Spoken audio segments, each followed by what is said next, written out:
If you've been out on the bar scene lately, you know that cocktails are hotter than ever.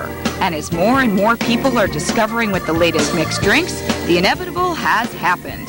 The cocktail has left the bar and entered the dining room. Now, instead of pairing wines to foods, hip chefs and mixologists are pairing foods to cocktails. The latest trend in mixology. Dave Wondrich and Chef Zak Pelaccio have teamed up at 5/9 to put together a whole menu based on cocktails. One night, Dave Wondrich and I, we spent about 3 hours mixing drinks and drinking quite a bit.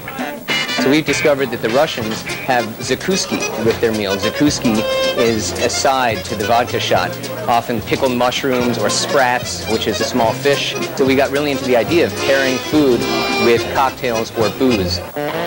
It turns out it wasn't just one of those, gee, it seemed like a great idea last night when we were hammered deals. It actually still made sense after the hangovers went away. So they set about bringing their idea to life, searching the globe for inspiration. David's drinks come from different regions of the world. So my food gets to reflect different regions of the world too. So it just gives us liberty to play around. For each course, a different cocktail. This is sounding better and better. We start with the punch. For the punch tonight, it's an English-Indian punch. We figured I'd do some dishes that had some spice to them, but dishes from countries that had been colonized at one time or another by the British. So we have dishes from Malaysia and dishes from India. You had the spice in the chicken wings, you had the spice in the punch that complemented each other. It was actually really great. So the punch was a hit. It's on to the second course and the fragile flower that goes with it. Well, the rose tonight, which is a very delicate drink created in Paris in the 1920s, will be paired with a fried oyster on top of lightly creamed spinach with a little spoon of caviar, and also a smoked coquille Saint-Jacques, which is a smoked scallop with a little hollandaise and fresh shaved asparagus. So far, so good. Nobody seems to be missing the wine. Next up is the chef's pet. My favorite pairing is the Paloma, which is a drink made with tequila and Jarritos grapefruit soda and a little bit of salt. And we're pairing it with chorizo and potato tacos and a pork belly and jalapeno taco. Mexicans don't really drink margaritas. They drink this thing, the Paloma, and that goes really well with these spicy chorizo tacos that Zak is making tonight. That's a dynamite pairing. I think it's a really smart idea to pair food and cocktails because when dinner is served, sometimes you don't feel like surrendering your cocktail to a glass of wine quite yet. 3 cocktails, 3 courses, and so far everybody's still standing and smiling. That's a good sign.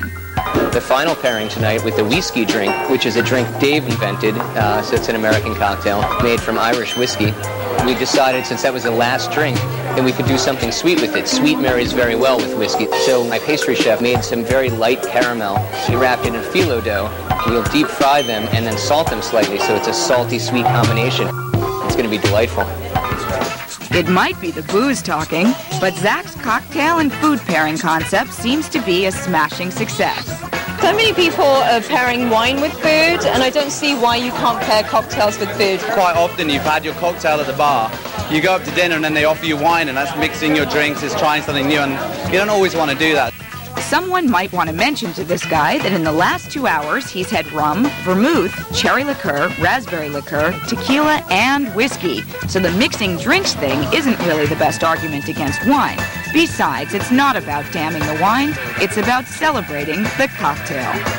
Cocktails marry well with really boldly flavored food, and that's the kind of food that's a lot of fun to cook. I hope this trend catches on. I think it really could. As long as the bartenders keep innovating and they work hand in hand with the chefs, I think people are really ready for it.